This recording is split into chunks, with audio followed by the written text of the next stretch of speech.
Good evening and welcome. This program is part of UK's Art and Science Passport program, where every year they focus on one country, one area, and have a full year of lectures, activities, programs concerning that one area. We've done South Africa, we've done Russia, Mexico last year, and this year, for the full academic year, we will focus on the year of the Middle East. We've already had our kickoff, our first event, Kosher Soul, but this is one of our first major events of this year of the Middle East. And so I want to first thank Arts and Science and UK for this opportunity to hold these series of activities. And we are so honored and thankful to have as our first major lecturer, Dr. Professor John Esposito, who undoubtedly is one of the world-renowned scholars of Islam. We are so honored to have him in our presence. Professor Esposito is Italian-American.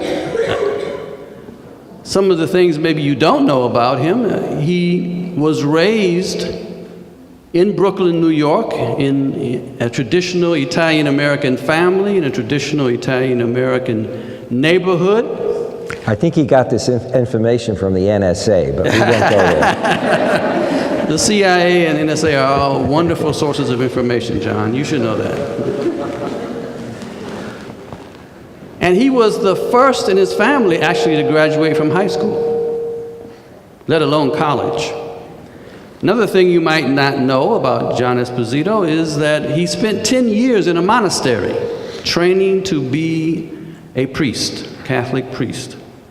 He left the monastery at age 24 to pursue an academic career in theology, Catholic theology. And he received his master's in theology from St. John's College. And then he went to Temple University to get a PhD in Catholicism. But then he hit a bump in the road. As he was pursuing his degree in Catholicism, he had to choose another religion. And he happened to take a course by a professor named Ismail Faruqi, and that changed his life. And he decided over a period of time to change his focus to Islam. Even today I asked him why. He said, well, it's really hard to explain how he made such a radical jump in his career. I must say, we are all very thankful that you did make that change in your career. And he graduated with a PhD in religion with focus on Islamic studies in 1974. And, you know, John came around at a time in the late 70s, early 80s, when the Muslim world was changing. A revival was happening in the Muslim world. Islam in the 40s, 50s, into the 60s seemed to be a dead subject. But a revival took place in the Muslim world. And then that revival took political form, and the main one being the 1979 Islamic Revolution in Iran. John said that he thanks Khomeini so much for making his career, because all of a sudden Islam became an important field of study. And so John Esposito was there at the right time. And what a great contributor he has made. From teaching at College of Holy Cross for almost 20 years, then he went on to Georgetown University to teach for now about 20 years, where he founded the Center for Muslim Christian Understanding. And in that career, in what is about 40 years of, in the academic field, he has produced, unbelievably, about 49 books and monographs. He has produced about 105 articles, chapters or articles in academic publications. He is the editor-in-chief of 6 encyclopedias or reference works, all of them by Oxford, including the Oxford Encyclopedia of Islam, the Islamic World. And he has produced many books that pave the way for understanding this revival, this Islamic revival, and this phenomena of, if you will, political Islam. His early books, Islam and Politics, Islam and Democracy, Islam the Straight Path, the Iranian Revolution, and then later at Georgetown, and most recently, his books, Who Speaks for Islam, What a Billion Muslims Really Think, which is in collaboration with the Gallup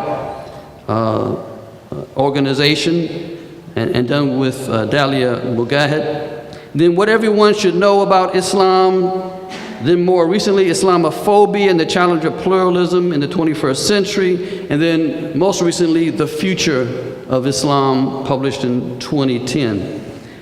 He early on served as president of the Middle East Studies Association, and then recently, almost kind of a climax of his career, he was recognized for his contribution by being elected as the president of the American Academy of Religion, and where he served as the president in 2013. We really are here to listen and to celebrate such a wonderful career and contributor to this field, John Esposito. Great, thank you.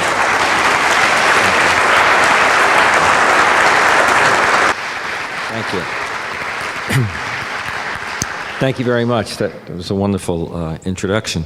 I'm one to say, particularly to students, and what I'm saying is literally true, because when I say it, people always think that I'm exaggerating or being humble or something. I'm one of 3 boys. I'm the oldest, and I'm the least intelligent.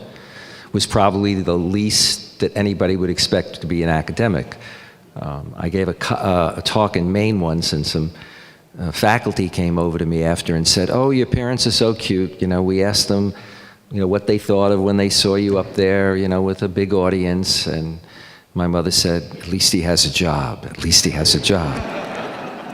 And then they said, "You know, what was I like as a kid?" And you know, they don't run it anymore, but there used to be this commercial where, you know, an Italian mother would yell out the window to her kid to come home. It was Prince Spaghetti. You know, there's going to be a meal. Well, for us, it meant either there was hot water. The landlady finally gave hot water so we could take a bath. Or it meant we had to go up and read every day in the summertime for an hour. So they asked what I was like, and she said, "Well, I had 3 boys, and the 2 youngest loved to read, and with John, I had to get books with lots of pictures." So my career really was very jump-started. And you know, my middle brother, to encourage my niece, once said, "Just look at your Uncle John. Look at his background. If he can do it, anybody can do so." So that's where we are on that. Now, tonight I'm going to talk about the future of Islam. There's so much that one could say under that theme. I'm going to come at it from a very different kind of point of view, but I'm also going to try to do something I often don't do, which is to sort of keep it sort of crisp and allow lots of time for Q&A, because I'm not going to cover everything. The first thing I should say is, in case you're feeling tense about this and thinking about what time will this end and when will I leave, I have a new technique. The doors are locked, so students who want to leave, it may be a fire hazard, but you don't get out till I finish. And Ihsan has offered to buy breakfast tomorrow in case I go on and on. So when we look at religion in society, and we look at religion today, and we want to talk about the future of Islam, in a globalized world, where increasingly, unlike 30, 40 years ago, societies are multi-ethnic and multi-religious because of immigration, because of the the coming of religions, in particular in the 70s, from, if you will, we call them Eastern religions, although Islam is really a Western religion, Hinduism and Buddhism. It's somewhat difficult to realize where we were as a nation in terms of religion in the past. In 1955, a very prominent book was written, which was seen as it was a sociologist of religion who wrote it, kind of definitive book on where America was. And it was called Protestant, Catholic, and Jew. That was it, full stop. And in fact, the fact that Catholics were in there was what was unique. Before it was Protestants and Jews. That was 55. Proud to say in 2013, if they did it again, it would be Catholics, Protestants, and Jews. We've overtaken them through birth, the Supreme Court, and you name it. We no longer are the people who are simply seen as the great laborers, the people who are into construction companies, work well building buildings and patios with cement, or put people in cement. We have now moved forward. 10 years after that, though, 10 years after that, suddenly we had the God is dead theology. And people were talking about, major theologians, that God was dead. Now, some of them meant God is dead, or passé, but most of them meant our traditional notions of God don't work anymore in a modern world, in a scientific world, and that unless we reconfigure our theology, we're going to continue to perpetuate a notion of God and a way of understanding God in theology that is dead. 10 years after that, the person who wrote at the time of God is Dead a book called The Secular City, in which he was not saying that God was dead. This is Harvey Cox, who's a great read on almost anything, teaches at Harvard. Cox had written The Secular City basically saying America and our society, our culture is secular, and so religion's got to deal with that, and that's weakening religion. But 10 years later, it became turning east, because suddenly we had gurus and Zen masters, and we had populations. Our immigration policies were much more open, populations coming that had never been here. So that when I was in graduate school, Islam, Hinduism, and Buddhism were invisible in the landscape. I was raised in cosmopolitan New York. I never passed a Hindu temple or a Buddhist temple. I never saw a mosque. And so the world in which, for many of you who are students, the world in which you've grown up is much different than only 30 or 40 years ago. That has all kinds of implications, both domestically in terms of American policy, in terms of our sense of being a multi-ethnic society, in terms of the way in which we respond to a religion that we didn't know anything about, and I'll talk about that in a second. If you know nothing about a religion and then suddenly you see people shouting death to America in Iran, and doing it in the name of their religion or Islam, you're liable to say that's the way they always are. And that must be what they're all like. Let me just point out another reason why I want to talk about the topic and approach it the way I do. While there are 5 great world religions, it's 2 that actually have interacted most intimately over history, Islam and Christianity. And those 2 are the first and second of the largest of the world's religions. 2.3 billion Christians, 1.6 billion Muslims. As you know, Catholics are the largest Christian group. Muslims now are larger than Catholics. Okay? Then you drop to 1.1 billion Hindus, 500 million Buddhists, and about 14 million Jews. So Muslims and Christians amount to 1/2 of the world's population, roughly, and they interact globally, okay, across the world, which is not the case when we look at the other faiths, not to the same extent. And they interact both as faiths, but also interact in terms of politics and society. And all of that comes to play when we look at where we are today, where Islam is today, and the future of Islam, both in the US, in the West, and overseas. If Islam was invisible in the US and Europe only 30, 40 years ago, today it is the 2nd or 3rd largest religion. It's the third largest in America and the second largest in a number of European countries. There are some 25 million Muslims in Europe alone. Part of the talk also has to be framed in terms of the nature of religion. This is as I see it, okay? Which of course means it's right, but anyway, we don't want to go there. That's right, the mic's on. All right. They'll learn that you're right. Just keep telling them. All right. No matter what religion we're talking about, you see, if it's our religion, believers always feel that their faith is good, pure, and true. And so if something went wrong in Catholicism, we would say, that's not real Catholicism. That's not Holy Mother the Church. But we could look at other faiths and say, look at what they're doing. Because too often we don't compare our ideal to somebody else's ideal religiously. We compare our ideal to somebody else's reality when it's convenient. So religions have a transcendent and a dark side.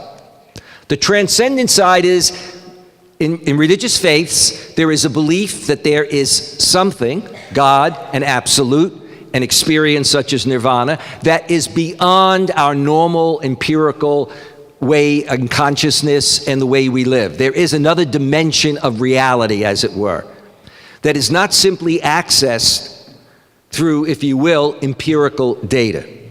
But religion's transcendent dimension is also the fact that it enables its followers to transcend themselves, to be better, okay?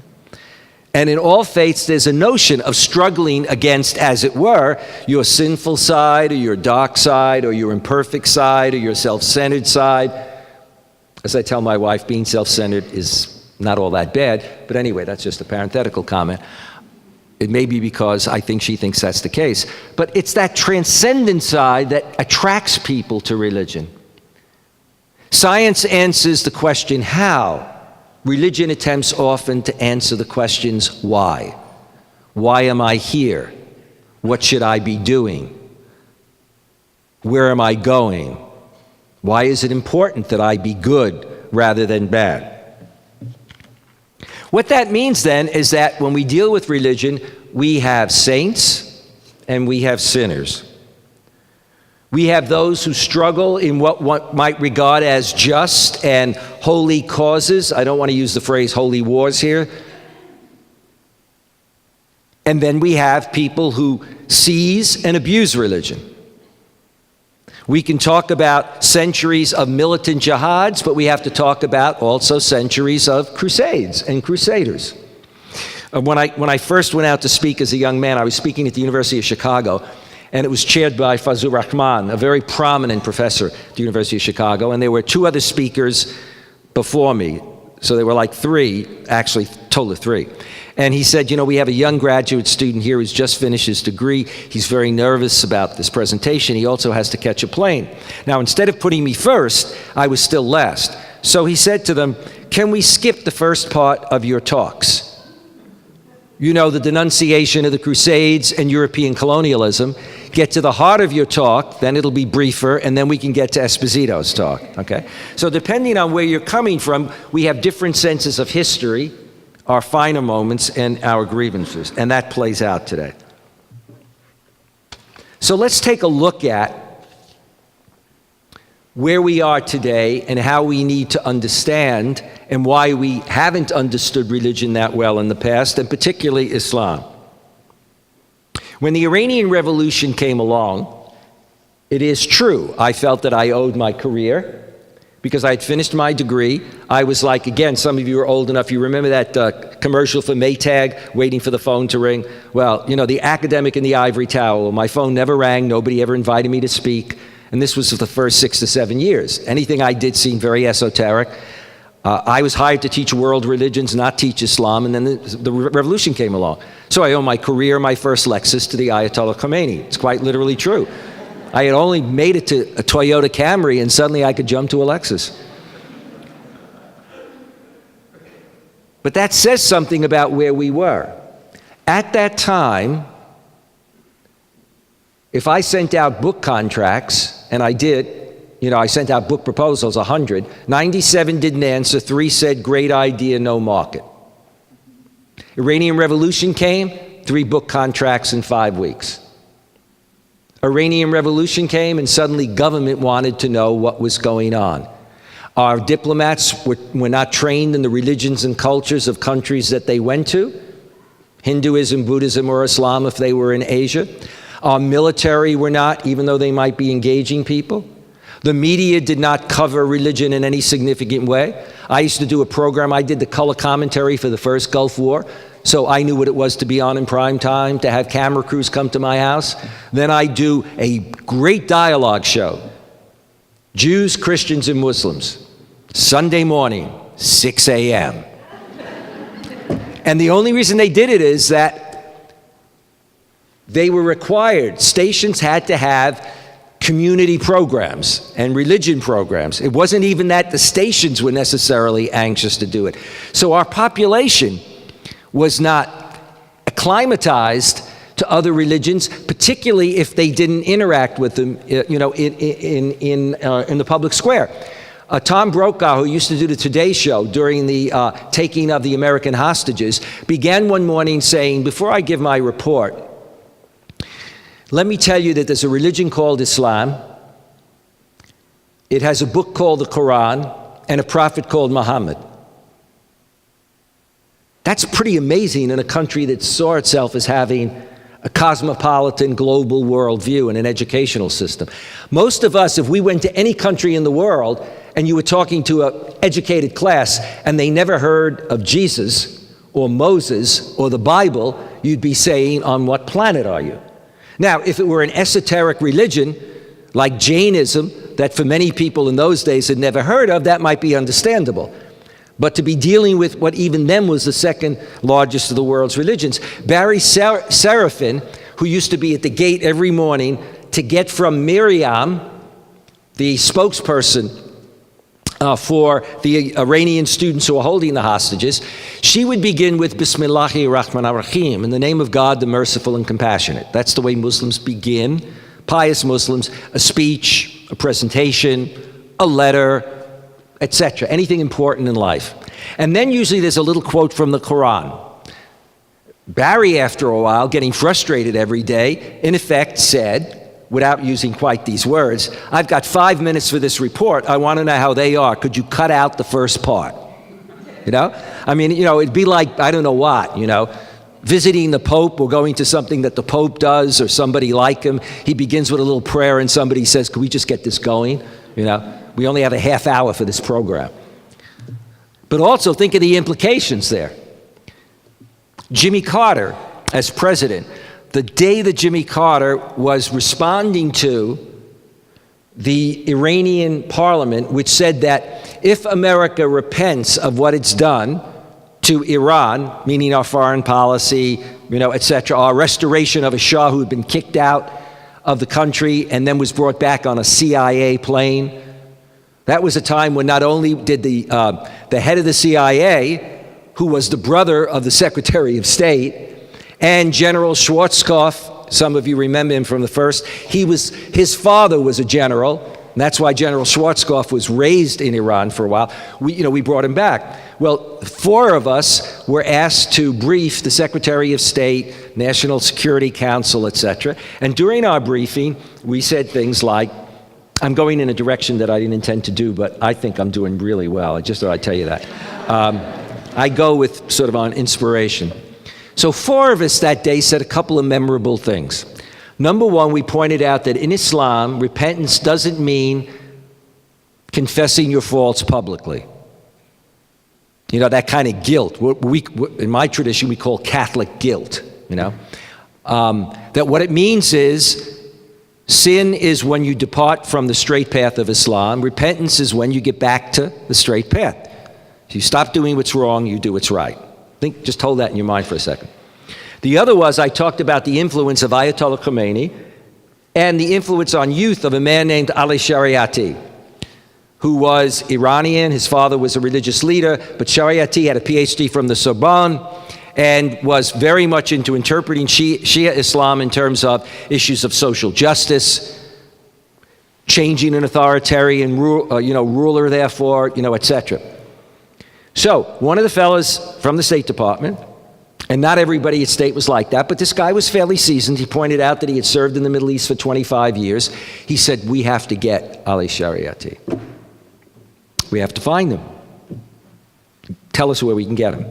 So I kept avoiding the question for a while, and he finally said with great frustration, Professor, I'm asking you, where is he? Where can we find him? I said, well, he's in a cemetery. He's been dead for 8 years. Now, here we were dealing with this crisis, and it showed you how unprepared we were in terms of our experts, because in the old days, in education, Islam was not being taught, nor Hinduism or Buddhism in most colleges or universities. So most educated people didn't deal with it. If you were trained as an area specialist, there was a good chance that you only dealt with religion in the past, because modernization and development theory said that becoming a modern nation state meant you would become secular, and that religion would be confined to private life. And at best, it was an obstacle to development. Therefore, there was no need. So you might study Islam when you're looking at the emergence of the Iranian Empire, but you wouldn't be dealing with Islam as a living religion. A friend of mine was in the embassy and was criticized by her colleagues because she used to go out and meet the religious scholars, or even go to the universities and meet youth and meet people who were, studying not only sciences, but also were studying Islam. So when the Iranian Revolution came along, for most Americans, one saw the faith through that lens. The lens of a revolution, the lens of people who were saying death to America, the lens of people that had a U.S. flag with marked through it, the hammer and sickle marked through it, and then Allah in the middle of it. That was the exposure. That was the extent of the exposure for many. Fast forward then, a lot happens in between, to 9/11. 9/11 for America is one of the most traumatic events in our history. Even more for some than Pearl Harbor, because it was mainland U.S. that was hit. All of our wars, all of our great wars were always fought someplace else. Remember how traumatized we were, those of you that are old enough and others who don't. I traveled across America for 6 months instead of going overseas, etc., right after 9/11. And what amazed me was no matter where you were, you had flags all over the place, you had supportive signs, and you also had other signs like kill them all and let Allah decide. But the point is, this was a tragedy that touched everybody. Now, part of that is because of our nature of communications today. People saw those events live. Okay. But the reality of it was that if you look at it, and I want to understand this correctly, it could be misunderstood. We lost 3,000 people. Symbolically, of course, our economic center was hit and our political center, but we lost 3,000 plus people. That was a tragedy for our nation. But think about in how many wars hundreds of thousands of people die in that war. Whether it was in Iraq, a war that we fought, whether it was in Vietnam, but also if you think about places like Cambodia, Rwanda, in terms of deaths. But for us, and to explain often in foreign countries the extent to which it touched us, but it did touch us that deeply. And naturally, when it touches you that deeply, the question is, who are the people they're going to pay for it? Now, we can discuss ISIS, by the way, in the Q&A. I'm not going to do ISIS tonight. If you don't know what ISIS is, we'll get to it in a second. It's terrible because it's a terrorist group. But when they first started to use the term, all I could think of was, as a kid in an Italian-American neighborhood, we talked about ICE, Italian ISIS. And so, it was Italian ISIS, So, when I was first hearing it, I understood if they said the Islamic whatever, but ISIS was, I'm not good with acronyms, as you can tell. And there was bin Laden. And what was bin Laden saying to us? Now, again, most people miss this. If you look at bin Laden's early speeches, his speeches were not about theology, the first part of the speech. They were about grievances. Everything from the Crusades to Palestine and Israel to American foreign policy to American presence in the Middle East. to not wanting to see America in the first Gulf War come into the Middle East, because he said to the king of Saudi Arabia, once they come in, they won't leave, we'll become more dependent. And indeed, Saudi Arabia, Kuwait, Bahrain became more dependent on us, our military base there, more dependent economically, buying our weapons, etc. But what also came out of it was that when he went to legitimate, to mobilize, and this is exactly what ISIS does, to legitimate, mobilize, and recruit, first you give the political, social, economic grievances. So you got people who are mad, as it were, you're getting them really mad about their situation. And then you use religion to legitimate what you're going to do. Remember that whether we're talking about Hitler, Stalin, Saddam Hussein, George W. Bush, Clinton, Obama, okay? So we can look at good guys, bad guys, good wars, bad wars. When all of those folks go to war, none of them say, I'm being recorded, aren't I? That doesn't matter, I'm from Brooklyn. We're bastards, we're terrorists. They all wind up justifying what they do, just as the Japanese did when they hit us at Pearl Harbor in terms of rationale. It's always that there's an overwhelming enemy and we are now going after them. And so we justify that in terms of democracy, or we justify that in terms of religion, or it could be Mao, with his vision, it could be communism, etc. But what happens when you see that is then there's a brushstroking of everyone if you don't understand that society. We see that coming to a head with Park 51. Park 51 is the so-called mosque at Ground Zero. So Park 51 comes along after we've had Muslims in this country for decades, after we've now had mosques in this country for decades, after Islam has become the third largest of the world's religions. It comes along at a time when Muslims are no longer the way ethnic Italians were or ethnic Catholics were, or any other group that came, Jews, etc. That is, in the first stages of trying to fit in, being maybe in the lower echelon of recognition in society. But when, in fact, in the last decade or so, Muslims have become, and I'll talk about this in a second, economically and educationally fully integrated into the American mosaic and increasingly political. But what does Park 51 produce? Park 51 produces, first of all, people saying it's a mosque at Ground Zero, which it was not. It was planned to be an Islamic center, just as the Jewish Center or the Jewish Y on 92nd Street, which I've spoken at.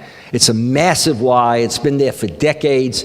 Yes, they have a little prayer room, but they also have a swimming pool. They have major lecture series for the community, major projects, programs, etc. This Islamic center was to be not at Ground Zero, but it's in Manhattan near Ground Zero. In fact, there's a mosque closer to Ground Zero, a small mosque existed. It was approved by everybody. But then suddenly, not just some whose families were lost and just felt, okay, it's not at Ground Zero, but I still don't feel comfortable with it. And remember, Muslims died in the towers. I did a talk at a ceremony in which both the husband and wife, who were Muslims, died in the towers. But there are legitimate reasons in the sense you can understand why somebody can feel really uncomfortable. But it was outsiders that came in, people like Pamela Geller and others, who I would call Islamophobes. That is, people who have a problem with Islam and with most Muslims, okay? They came along and led major demonstrations and referred to this Islamic center as the mega mosque at Ground Zero. Okay? What did that issue in? I'm not going to get into that whole debate. What it issued in right after it was a tsunami of anti-mosque activities across the United States.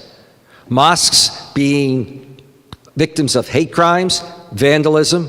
A mosque in Tennessee that existed for decades, suddenly people in the community, certain people in the community were saying, well, we ought to infiltrate them to see whether or not they have weapons. So this goes from New York to California. And the Sharia frenzy. The Sharia is coming. It's coming to America. Some 29 states have attempted to introduce anti-Sharia legislation. The first was Oklahoma. 76% of the population voted in a referendum. Probably 75% didn't even know what Sharia was. They probably thought it was a Muslim woman who was dangerous. I'm doing a book for Oxford University Press called What Everyone Needs to Know About Sharia and dedicating it to Michelle Botman, Rick Santorum, and I mean, they're the leaders in this frenzy. What's his face? He was the speaker, Newt Gingrich. Newt Gingrich gave a speech in which he said early on, and that helped set it off, the federal government, if I get into office, the federal government should pass anti-Sharia law. I remember when I saw it, I thought, where's this coming from? I mean, I don't know any group that's trying to introduce Sharia. I don't even know if he knows exactly what Sharia is. I mean, the fact is, Jews live according to the Torah. Christians live according to what they see as God's law. And Muslims do too. Not in terms of talking about beheading people, etc., but they pray 5 times a day. That's Sharia. They fast, they whatever. Michelle Botman jumped on board. Rick Santorum gives major speeches across the country on this anti-Sharia. But 29 states about a non-existing issue. It's an interesting, phenomenon. I mean, try to wrap your head around it again. I mean, I often say, some of the students who heard me speak at 3:30, you can fall asleep for the next 3 minutes because I'm going to say, I often say I have the best job in the world, and I really do in the sense of it's also the most frustrating. I've been doing talks and writing for 40 years. I've been dealing with diplomats, consulting all over European governments, etc., and I'm asked the same questions all the times about Islam. Is Islam a more violent religion than other religions? How about the Prophet Muhammad? How could he be a prophet? He was a warrior.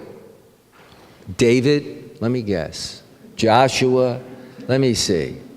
I mean, it's almost like people haven't read the Bible. And I also get this often from ministers who come from a faith dimension and see the Bible literally, and somehow they bypass all of the passages in the Bible that deal, with violence.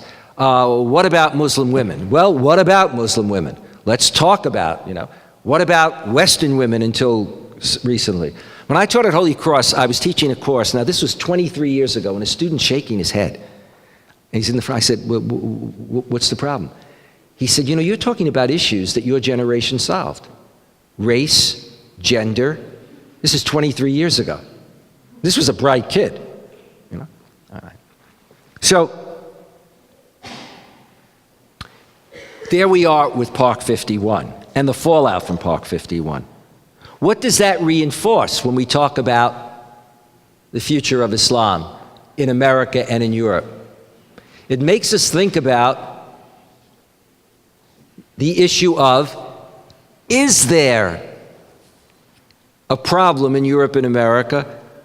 A problem not with terrorists, because there is a problem with terrorism. We have that problem. But is there a problem with dealing with the religion of Islam and the vast majority of Muslims?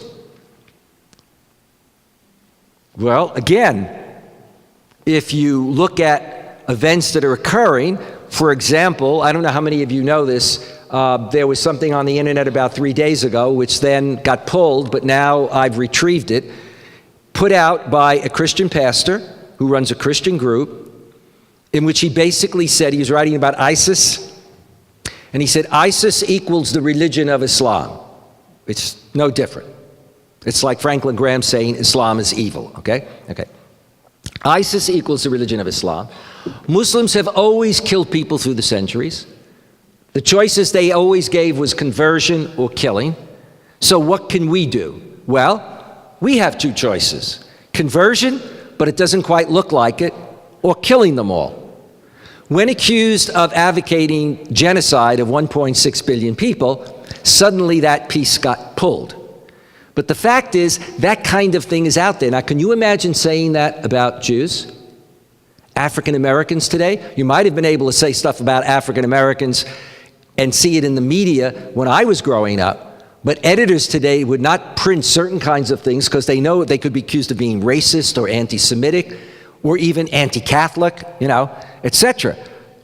But that kind of discourse still exists out there. You have what I call preachers of hate. The preachers of hate are not just religious preachers. They're also politicians who do it in order to be elected. Look at the presidential elections 2008, 2012. Look at the congressional elections in 2010. Islam became an issue. Is President Obama a Muslim?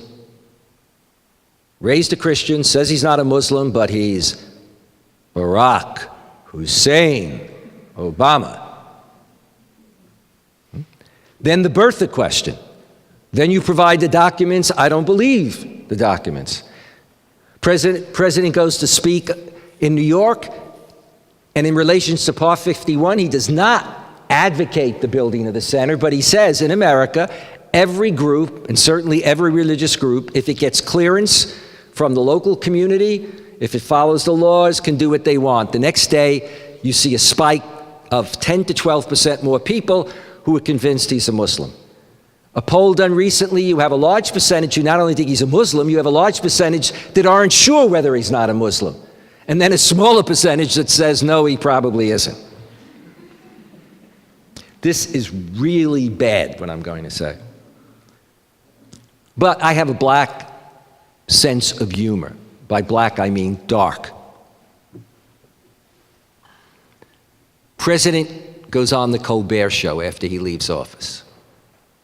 He's interviewed by Colbert. Colbert asks him the question, and he says, Bismillahi ar-Rahman ar-Rahim. Now, what happens? You see, I mean, it's this incredible, because you remember what General Powell said. So, suppose he were, and then he gave the example of that young Muslim soldier, who died. But I mean, when you're talking that way, you're in fact, you're saying a certain kind of thing. Now, some of us can be a little aware of this. I was Italian-American. I'm passing from the scene. Okay, you better have a hearse ready. When I was growing up, people always thought I knew about the mafia, that I had members of my family that were mafia. I mean, all the time. I mean, they'd say, you're from Brooklyn. Turns out I was from a relatively mafia neighborhood, but they didn't know that. But, the whole idea, in those days, some of you are old enough to remember, when you saw somebody who was a gangster, when you saw somebody who was slapping women around, etc., they were usually dark and swarthy. If they didn't portray them as Italian, that's what they were. And occasionally they were lovers, but, But the reality of it was, Italian Americans were seen, because of the mafia issue, for many, it was always they used to try to get us in our neighborhoods to get on buses to protest outside the FBI, because we felt that we were being seen in a certain way. This is ironic, by the way, because J. Edgar Hoover thought Catholics were the best people to have as FBI agents. We were clean-cut, short hair, took orders really well in those days, from the Pope and the Catholic Church, and very disciplined. But this is the kind of brushstroking that we are dealing with, that then winds up affecting, when you have a problem with Islamophobia, it winds up affecting the civil liberties of Muslims. So when we then talk about, for example, our reaction to 9/11, listen to these statistics. This comes from Less Safe, Less Free, by one of the foremost authorities on human rights in America, David Cole. It's a great read, Less Safe, Less Free. By its own account, the U.S. government immediately locked up over 5,000 foreign nationals in preventive detention. 5,000. Okay. Not with any showing cause at that point. In the first 2 years after, 8,000 Arab and Muslim men were brought in for FBI interviews, and 80,000 Arab and Muslim foreign nationals for special registration, fingerprints, and photographing. Out of 93,000 in that action, the government's record was 0. Not one convicted of a terrorist act. That doesn't mean that we didn't have then domestic terrorists. But in terms of that initial, in other words, that overreaction where we didn't operate with habeas corpus, in effect, you had people saying, just as in the war itself, you had people saying just war doesn't count. That's from the past. You had a Harvard professor arguing, maybe we need to revisit what torture, the use of torture, etc., that kind of exceptionalism. Now let me deal with media. Yeah, we're okay on time. What role does media play? I can move around, right? Okay, so a lot of times people don't want you to move around. Oh, I forgot. I always tell audiences this. When I finish, don't applaud right away. Stand up first. No. I wasn't going to say that. When I finish, I'm going to move quickly into the audience. Okay? I'm going to lay my hands on 4 people. They're the 4 people who, as I speak, I use eye contact, I believe are really listening. When I lay my hands on you, you will be cured of any disease you have. Now, you may think this is, no, wait. You may laugh and say, he laid his hands on me, he thought he cured me, I didn't have a disease. No, I know you may not. It's a chit. When you have a disease, visualize my face, you will be cured. When that happens, send me an email, because we have a great Pope, and if I can get 2 miracles, I become a saint. Now, think about that. Let's talk about media. For most of us, we get our news from media. In the old days, it was print and TV. Now it's very much social media, but it's media. Okay? Here's a study done by a major group called Media, M-E-D-I-A, Tenor, T-E-N-O-R. You can look this right up, this outfit on the internet. They monitor mass media in Europe and the US every day. All the stories, sort them out, all the different topics of the stories, okay?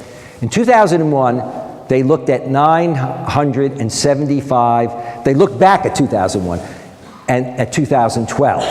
Okay, so they looked at 975,000 pieces of media, print media, 975,000. In 2001, in trying to understand when they covered the Muslim world, Muslims, Islam, terrorism, etc., 2% covered extremism, 0.1% mainstream Muslim world. So context for most Americans in 2001, if you had no background, is 0.1% of media is doing anything, and 2%, okay? 2012, the 2% jumps to 28%, exponential growth, and mainstream media coverage is, anybody care to guess? 0.1%. Doesn't change at all. 975,000 pieces of media. So if you're somebody looking at media, you're like my mom when I first taught in Boston, and I was raised in New York, and my mother says the first morning I come down, she says, you can't live here. I said, why? She put the news on in the morning, first thing you see are the murders in Boston. I moved to Washington, even worse. She reacts. Now my mother's raised in New York. There are people who don't go to New York because they worry about. But see, my mother knows New York. She knows the good neighborhoods. She's got the context in which to understand. If you're looking at media and the stories that you're seeing are primarily of, as on weekends when things are slow and you see a train wreck in God knows where and you wonder, it's terrible, but why am I looking at this, Or, there isn't much action taking place. Think about the way that hits the image. And then think about the way in which it affects and brushstrokes. And you run into the danger that the action of a group of terrorists gets explained in terms of the whole faith. When you have ministers or priests or followers of Protestantism or Catholicism, and they engage in abortion bombing, we don't say that's what they all do.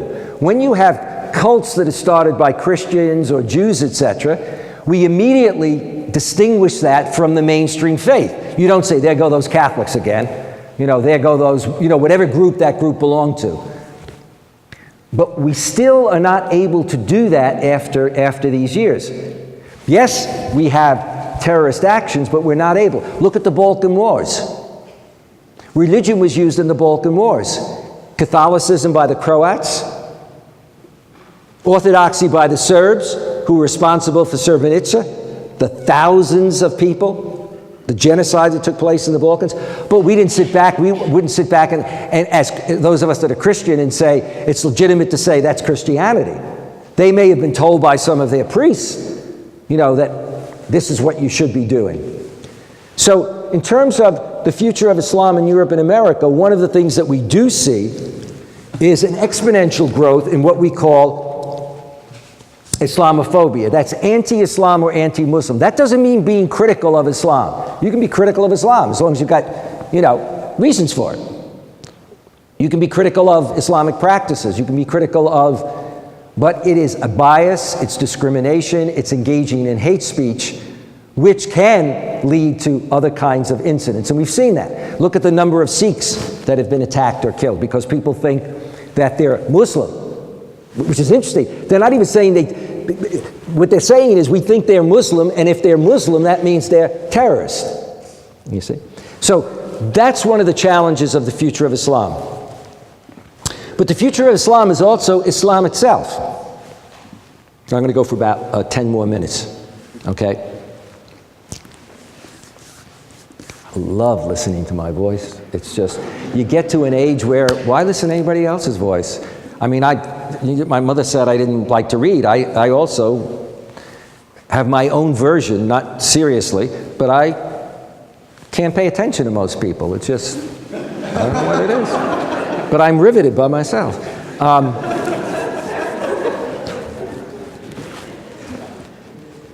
Challenge that many Muslims face today is not whether or not they denounce terrorism. For the first 8 years after 9/11, I'd always have people say, why didn't Muslims denounce it?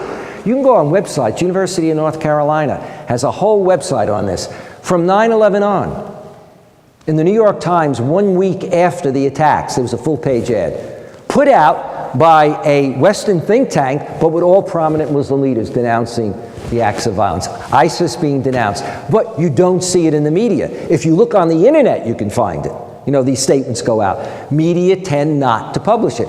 Tom Friedman, who writes for the New York Times, had served in the Middle East, great columnist. He's written twice about the idea that Muslims don't speak up. And his own newspaper has had these denunciations. But that's not what Muslims face today. For many Muslims, on the one hand, if they are in Europe and America, it is feeling that one is that mosaic, is part of that mosaic. I mean, if you think about it, Muslims are, and I have a little thing here, I like to give stats. The great thing now is that we have data. You don't have to rely, if you listen to me, you don't have to say, oh, well, that's what he says, but I can listen to another talking head that says the opposite, and they have the same credentials. Okay.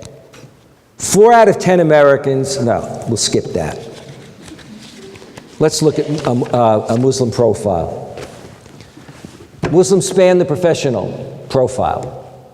They come from 68 different countries. Professionally, they're doctors, lawyers, engineers, educators, taxi drivers, small business owners. 70% report they have a job compared to 64% overall of Americans. Educationally, 40% of Muslims have college degrees versus 29% of Americans overall. 40 versus 29. Muslim women are statistically as likely as Muslim men to hold college degrees and postgraduate degrees, and to be equally employed. Muslims make as much, if not more, than Americans overall. Among non-working Muslims, 31% are full-time students compared to 10% in the general population, 31% to 10%. Family-oriented, 78% are married. Of those, 83% have 1 or more children. So they're integrated economically, educationally. Pluralism, unlike many parts of the Muslim world and some parts of the United States, in terms of Christians as well as others, American Muslims are quite pluralistic. 77% said that Muslims worship the same God as Christians and Jews. 84% said that Muslims should strongly emphasize their shared values with Christians and Jews. And when it came to the acid test of pluralism, this is a Muslim scholar named Abdulaziz Sajidina who writes on pluralism. He said the acid test is whether or not only you're going up, but other people are. Salvation, A majority, 56%, believe that many religions can lead to eternal life. A minority said no. We have that same kind of breakout.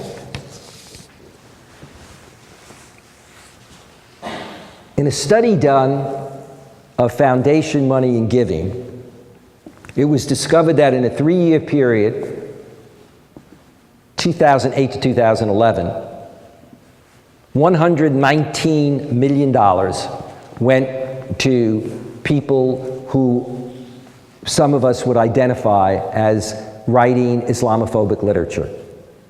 Literature that encourages bias, discrimination, or hate. These people, by the way, are cited in, you know, the Norwegian terrorist, you remember a few years ago, they're cited in his manifesto, many of these people, cited many, many times. They run things like Jihad Watch, etc., but they also run things that sound nice, like Pajama Media, American Thinker, Family Security, you know, okay. But 119 million. Now, nobody makes up that statistic because it's based on IRS reports, okay? And there's another study that shows another 42 million. So we're conflating it. That's an enormous amount of money being put into creating websites, being put into disseminating information, writing, you know, books that deal with this kind of situation. So the irony is that Muslims are integrated, but in terms of their civil liberties, there's still an issue. But the irony is that American Muslims are more optimistic than the average American about their future in the next 5 years. Why? Because they're not only doing well, but their second and third generation kids are getting good educations and moving ahead. But a majority also say that either they or friends worry about or have experienced being harassed, infiltration of mosques, being approached and asked to spy, being threatened if you don't spy. Look at the NYPD reports that occurred. It's all over the internet. For European Muslims, it's a bit different. European Muslims, unlike American Muslims, see, most Muslims in America in the early stages were people who fled here for political asylum or to do better economically. Then in the 70s, many countries sent their students, best and brightest, to America to get an education. Many didn't go back. So, in fact, we have a very high cut, you know, educationally. If we talk about the future of Islam, though, the future of Islam is also involved with the politics of the Muslim world. And here it gets very tricky. You know, remember after 9/11, people said, why do they hate us? Now, there's no problem with that question if you mean, why do the terrorists hate us? But for a lot of Americans, why do they hate us meant they, the Muslims. And often, there was no distinction between being anti-American foreign policy or anti-British foreign policy, for example, as in the invasion of Iraq, and being anti-America. And so some people would say, well, why do they still keep coming here? Why do they live here? Well, because they don't hate us, they don't like our foreign policy. You look at statistics. Gallup did a survey looking at comparing America to Canada. We call Canada America without American foreign policy. And the statistics are incredibly different. Or just Europe and America. Britain, Blair, and Bush, their statistics versus other European leaders. In other words, it's around foreign policy. It's around two things. One, invasion and occupation, and two, a feeling that the promotion of democracy, we operate on a double standard. We say that we believe in self-determination, and when we promote democracy all over, including Eastern Europe, but not in the Middle East. And indeed, during President Bush's time, the State Department admitted that under all presidents, Democrat or Republican, we had a policy, a double standard. We did not promote democracy in the Arab and Muslim world. We had chosen deliberately not. Why? Because even though we don't like authoritarian regimes, we work with them if we think they're in our interest. And so we supported Mubarak, we supported Ben Ali in Tunisia, those people that were overthrown. So one of the things that then becomes critical is what happens when we have a coup in Egypt and the President of the United States refused to call it a coup? What happens when you have more violence committed under the current so-called government in Egypt than under Mubarak or any of the predecessors? More violence in the history of modern Egypt, more killing, more slaughter of thousands of people. And we talk about Egypt's on the path to democratization. Now, I'm just trying to give you a sense of how people, wind up perceiving this. Because if we reinstate authoritarian regimes, then the whole sense is we don't have control over our future.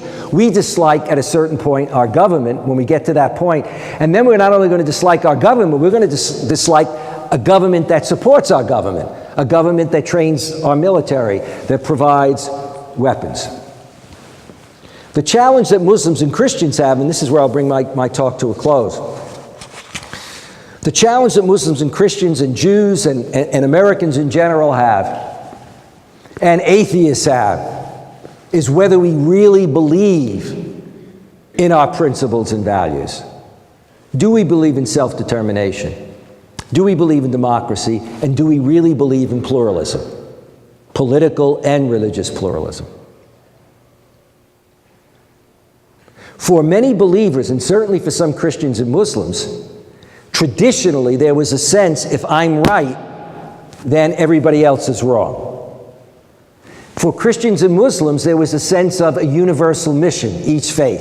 And that's why in the early period, Christianity felt threatened by the new kid on the block, because Islam came along and offered a theological, if you will, alternative, an alternative religion, and not only an alternative religion that many people were converting to, but also, like as we had Christendom, so you had, if you will, Islamdom. In other words, the religion was also being expressed not only in a faith and a theology, but also in monarchies and empires. The challenge in our modern globalized world, with globalization and the development of multi-ethnic, multi-religious societies, is the extent to which we can operate on a basis of mutual understanding and respect. Tolerance is out. The old notion of tolerance is useless. I did a program once, and President Clinton was there, and he rejects the term tolerance, because tolerance, remembers, traditionally means coexistence. So I may not like you, I don't want to live near you. In terms of social class, you may not be able to get a good job, the best jobs, have the best upward mobility, but we can coexist. No, in modern societies, there has to be mutual understanding and respect. That doesn't mean that there aren't differences, but you have to make an attempt to understand, and you have to respect the right of people to think differently, both religiously and politically. And unless we do that, we're going to continue to have problems within our societies domestically, as well as within our global politics. Thank you.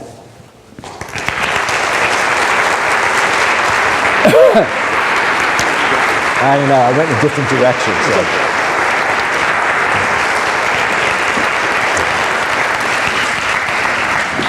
We're going to have a question and answer period. We're going to ask you to fill out or write your question out. We have some student helpers going around, some on the left, some on the right. Where are my right guys? Okay. So fill out a form, the card, and we'll bring them up here. We'll go for about a half an hour. And let me start, though, as we start getting the questions here, let me start the questioning by asking the question about ISIS or ISIL. And by the way, ISIS, ISIL, Islamic State of the Levant is where you get ISIL. And it is the more proper translation, actually, because the Arabic, Dawla Islamiyya fil Iraq, was Sham. And Sham in Arabic is both Syria and Lebanon. But I guess who wants to think of the prospect that they actually want to take Lebanon also? So that is part of the problem. If you look at their statements, they see themselves as not only taking Syria and Iraq, but on their agenda is moving into Lebanon, and in fact there has been some movement into Lebanon, and also moving into to Turkey. So in that sort of immediate area. And I was just speaking in Washington recently, and indeed there is an attraction and some movement in some other countries, like Indonesia, etc. So The question is that we have to admit that ISIS and radical Salafi jihadism, or whatever you want to call it, this extremism, is a problem in the Muslim world. Yes.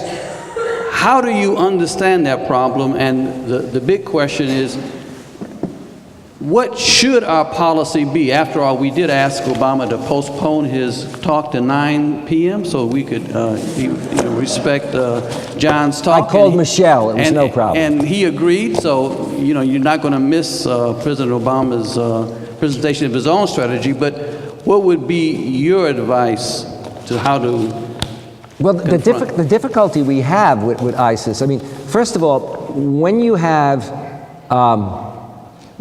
deep grievances, and by grievances, it's not just, I don't like this. It's based on reality. That is, when you have situations where tens or hundreds of thousands of people wind up being killed, when you have drones that not only take out terrorists but wind up killing far more civilians, wedding parties, when you have a policy that at one point was stated as, how did it go? If you were looking down and you were looking at somebody between the age of, like, was it 15 and 40 or 45? If they were young people, you could presume that they might be terrorists in terms of a drone attack. You have people that then have grievances, but you also have people who come along and exploit. And in all religions, you do have religious extremists or fanatics. But where there are conditions, they can exploit those conditions. And I think that that's precisely, what we're saying. A group like ISIS will come along and say, look, we've got all these SOBs who are rulers. They're all authoritarian, okay? Therefore, they're not, and then they can pull in the religion thing and say, therefore, they're not good Muslims, they're not legitimate. Who supports them? In the past, it's Western governments, providing them with aid, selling them weapons, training. By we, I mean Europeans and Americans, have trained police, military, for other countries. And where are we? They'll continue to support, quote, our people are repressed. Then when there is a moment of liberation, then it gets crushed again, and the military comes back into power, as it were, in Egypt. And so what you wind up then is taking advantage of that and also saying, you see, democracy doesn't work because you can't do it because our governments are security states, which means that they have strong militaries, strong police, strong security services, so you can't rise up easily. And then if you do, you have to worry about the fact that you're not going to be supported by outside powers. I ran, right after the Arab Awakening, we ran a conference in Istanbul. And the two things that people said, we brought a lot of young people from the different countries, as well as people who were, participating within the uprising.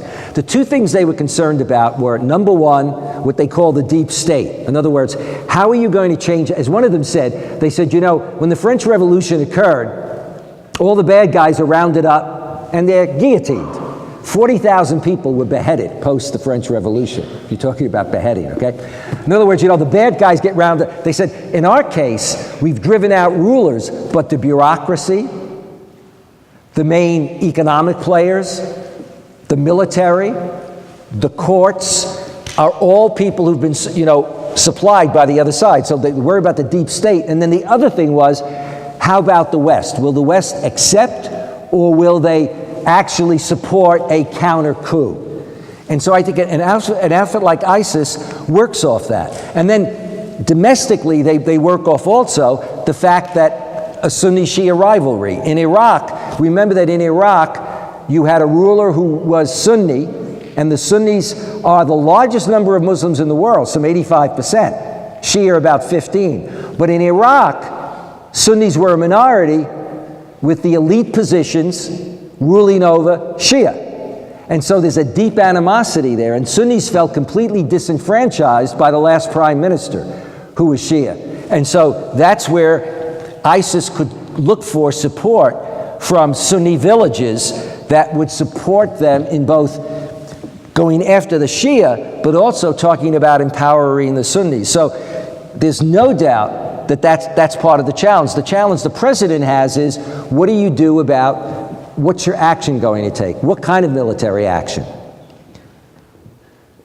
And if you use it, you know, how carefully do you use it? So that it doesn't look like Western countries are coming in. And I think that's why tonight he's going to announce the equivalent of an armada. What I mean by that is, hopefully he's going to announce that there's going to be a movement against, that he's got the support of countries in the region, some of the countries which he needs, countries like Turkey, Saudi Arabia, United Arab Emirates, let's say Egypt, maybe even Iran, maybe Iraq, along with European countries, maybe Australia. But then even their actions have to be done very, very carefully, because we are, from an American point of view, we're still seen as the world's great power. So if there's any big screw up, there's still going to be the sense that, you know, the Americans are calling the shots, as it were.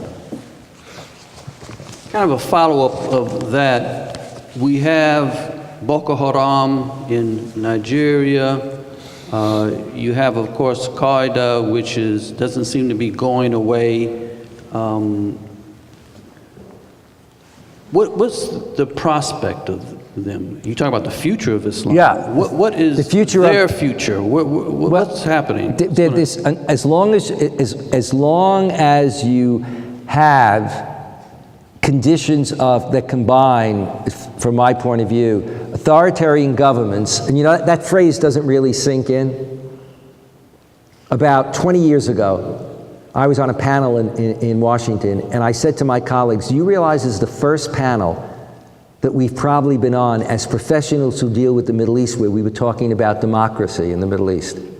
In other words, there was just a presumption that there was no democracy, that the states were security states, you know? When you talk about security state, you're talking about state control. Not only of jobs, of your life ultimately, but also of the use of force and violence. So you're talking about thousands, sometimes tens of thousands of people in prison, being tortured.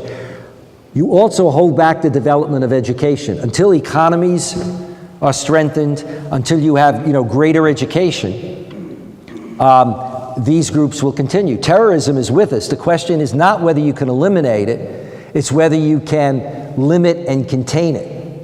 And I think that, you know, that's just something that we, you know, that we're dealing with. Does Sharia contradict democracy? Not necessarily. It depends on your interpretation of Sharia. For example, I'm going to do this analogously. If you ask me, did Catholicism contradict democracy, I would have to tell you that a whole series of popes condemn modernity,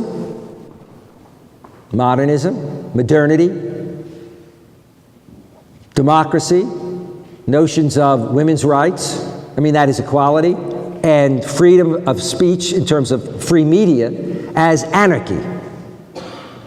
And you had papal bulls given for that. We have encyclicals, but we also have bulls. I like the phrase bull when I don't like something that has been said. But, you know, condemning, right? We now accept democracy. With Vatican II, we accept religious pluralism, meaning that before that, we really didn't accept religious pluralism fully. When it comes to Sharia, what we find in Gallup is that the vast majority of Muslims in the world want democracy, but they don't want Western secularism. They do want Sharia, but they mean different things by it. So for many of them, what they really mean is, we want the principles and values of our religion. It doesn't mean that they necessarily want specific interpretations of that by human beings, specific formulations from the past for punishing people. In the past, as I said, we in the West, we did beheading. We put people who owed even small amounts of money in Britain for long periods of time. We've moved beyond that. And so part of the debate over areas of Islamic law are, if you have Islamic laws that were developed in the 7th, 8th, 9th, 10th century, when you had different standards of let's say, punishment, how you approach certain crimes, do they have to change today? And one final point. You know that whole thing about The Prophet married very young women. Aisha, some of you have heard this, one of his wives might have been anywhere from 10 or 12 to 14. The fact is that in the past in the Roman Empire, you had a same approach to marriage in terms of the age for women. In other words, the age when somebody was seen as, having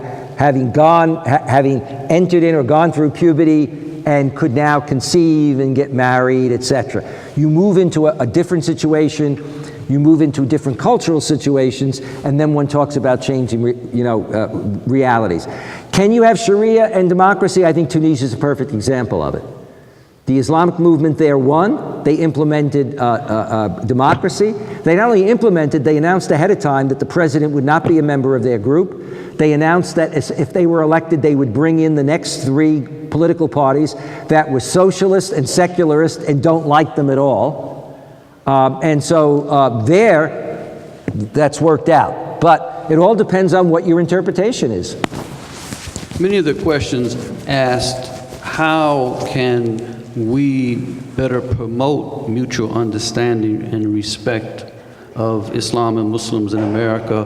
Or how can we help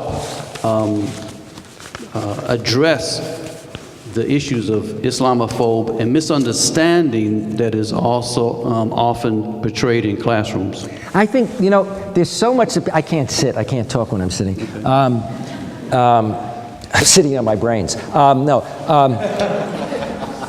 The reality of it is there's so much that one can do. I've been doing this for years, and this is all going to sound, if you want to have any impact in life, remember that movie that they talked about, Pay It Forward?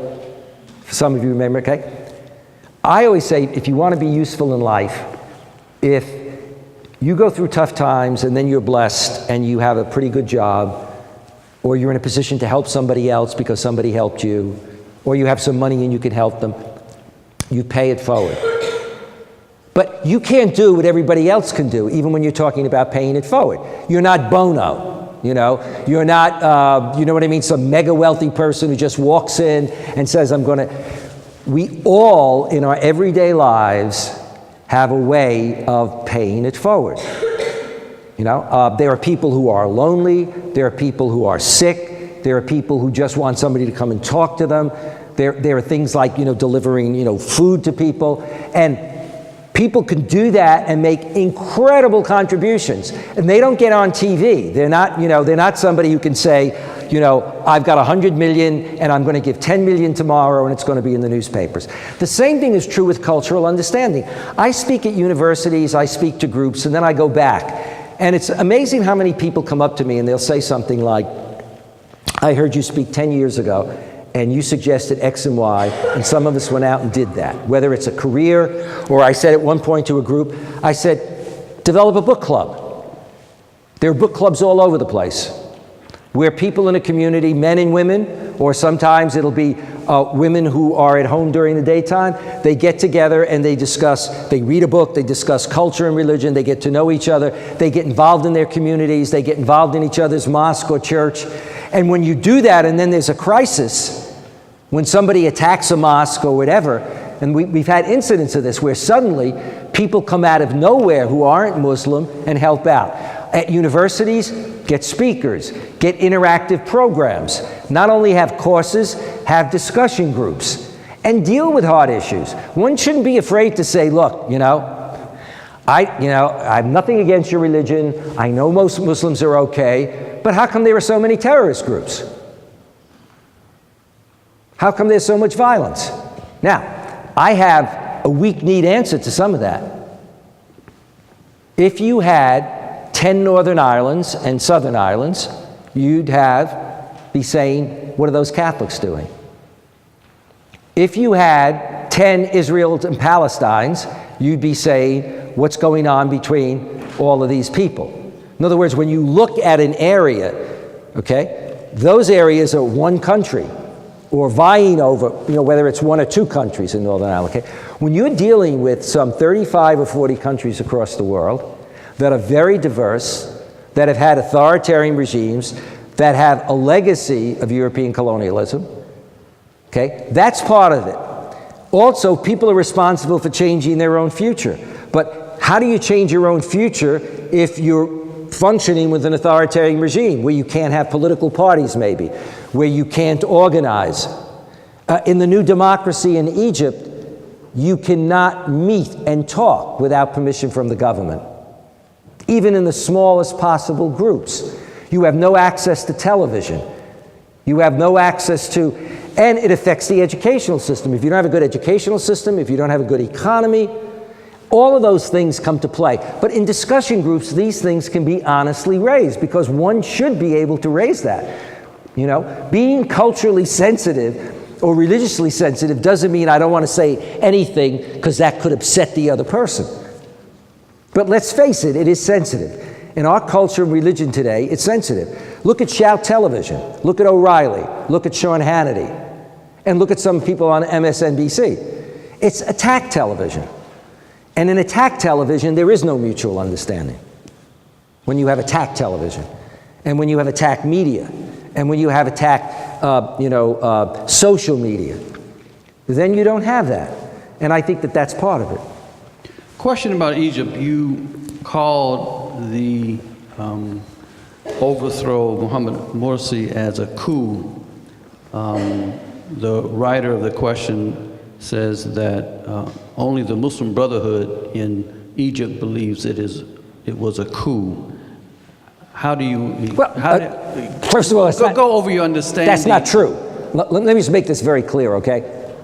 All you've got to do is read your modern press. But look at New York Times, look at The Economist, look elsewhere.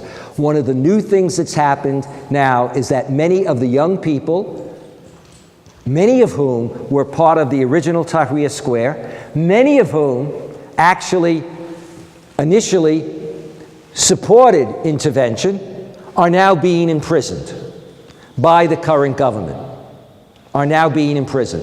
They were social media leaders, youth leaders, journalists, etc., are being imprisoned. As this government is playing out, you see, initially, it was very easy in a way.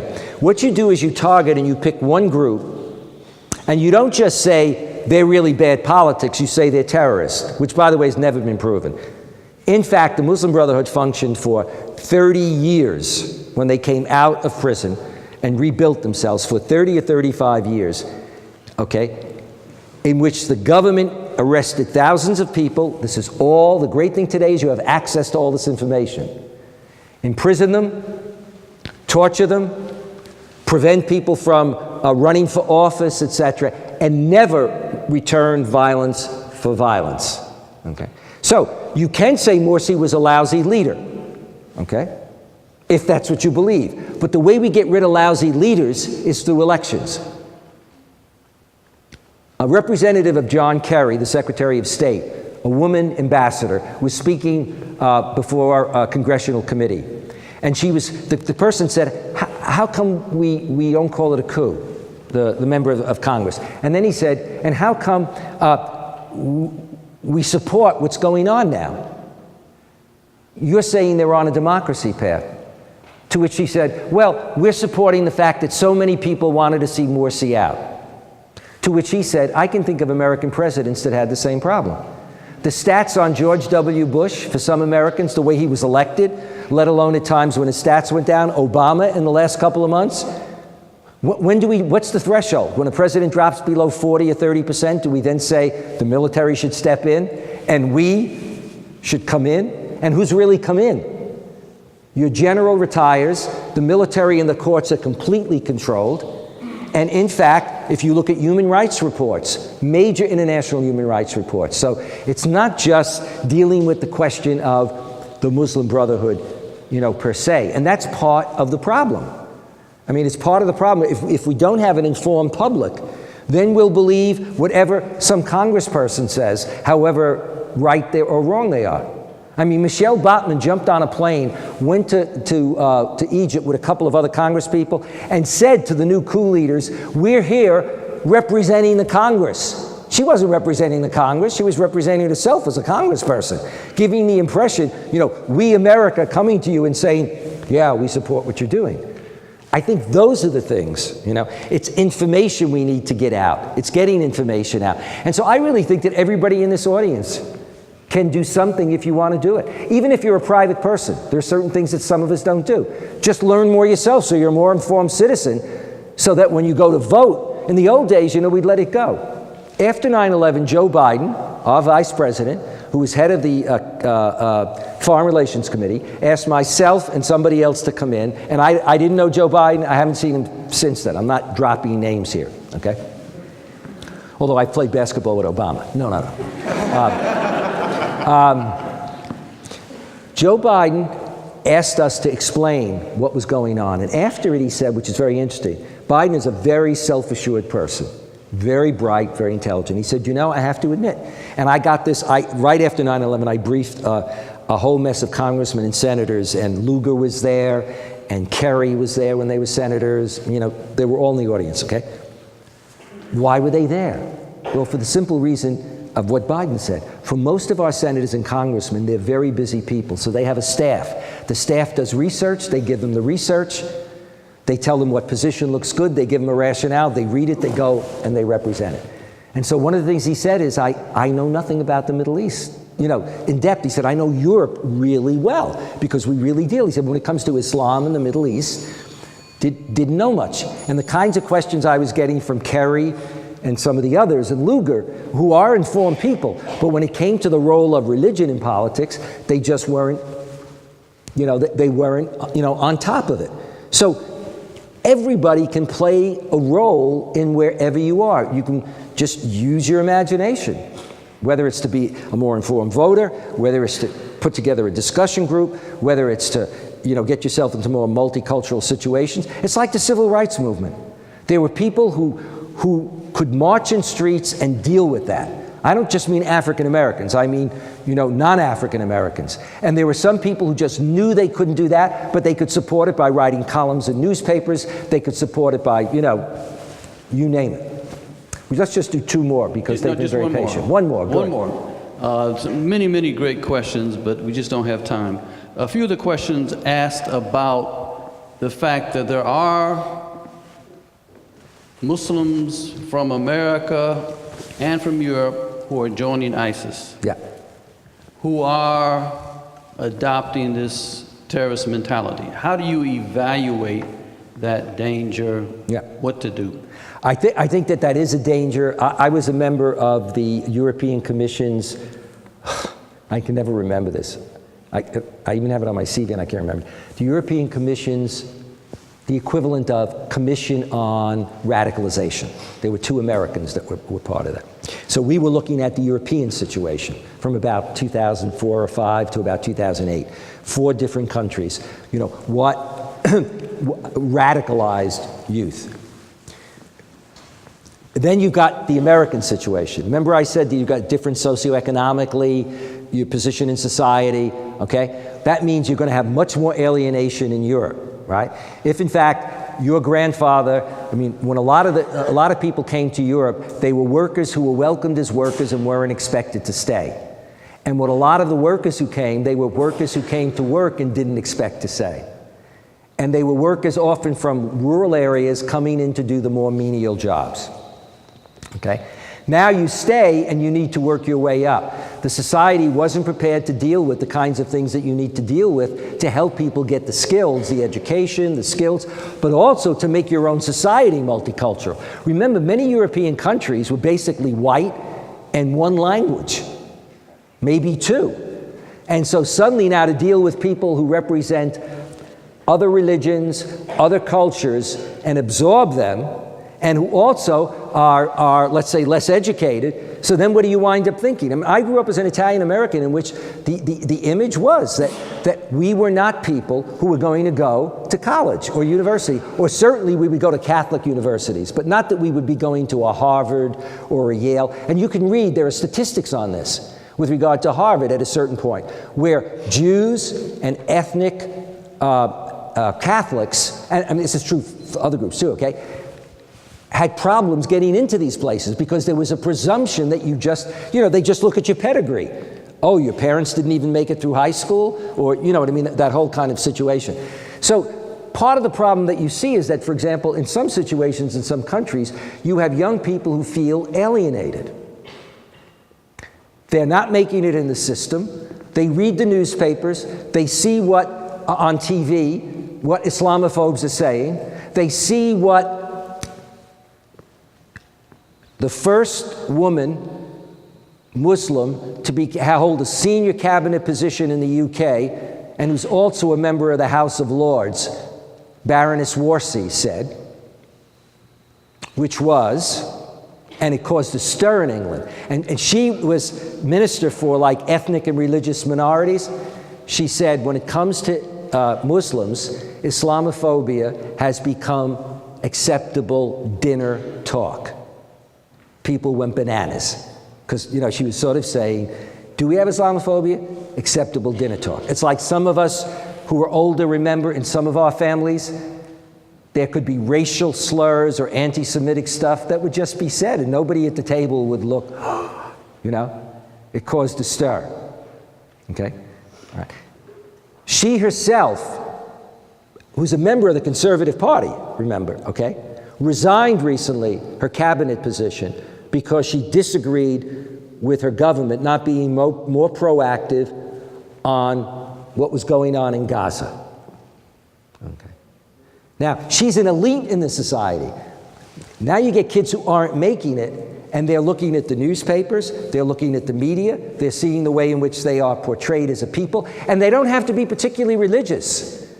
You see, if you're a cultural Jew or a cultural Catholic, meaning you might not be, let's say, observant, but you come out of the culture and you still identify a lot.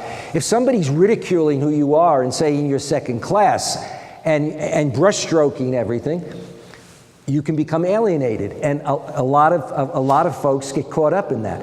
What's very interesting is that a lot of them do not, as from the United States too, they go and fight in foreign countries.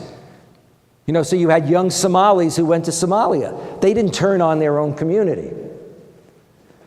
So it's dealing with a sense of oneself, a sense of alienation, and then a sense of what's happening.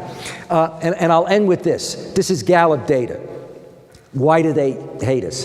Vast majority of Muslims, when asked, about America, said what they didn't like, and I told you that already. Okay, double standard with democracy, invasion. What did they admire about us? They admire our country, our democracy, our freedoms, our rule of law, our technology, and our work ethic. All the things that non-Muslim Americans said in surveys that they admired about themselves, okay? But one of the things they really didn't like was the belief that Islam and Arabs and Muslims are denigrated, that they're looked down upon, that there isn't a level playing field, and that their blood is cheap, that their lives are cheap. And that's when you get into things like looking at Iraq or Afghanistan and realizing that we can account for every American who's been killed or wounded. And yet when the administration was asked during the Bush period about numbers of Iraqis who were being killed, we'd always say, oh, we don't have numbers. Oh, we can't keep track of them. And yet when Johns Hopkins or some other outfit would come out with a number, the government would say, oh, those numbers are totally inflated. How can you know if numbers are completely inflated? Because nobody wanted to talk about the incredible numbers of people who were being killed and maimed. And unless you're saying you are concerned about those numbers, if you're not paying attention to it, then it means, well, this is easy stuff to do. And that's why the idea of using the military is going to be really tricky. We're going to need to have a lot of allies who work with us. Thanks for staying so long. Thank you very much.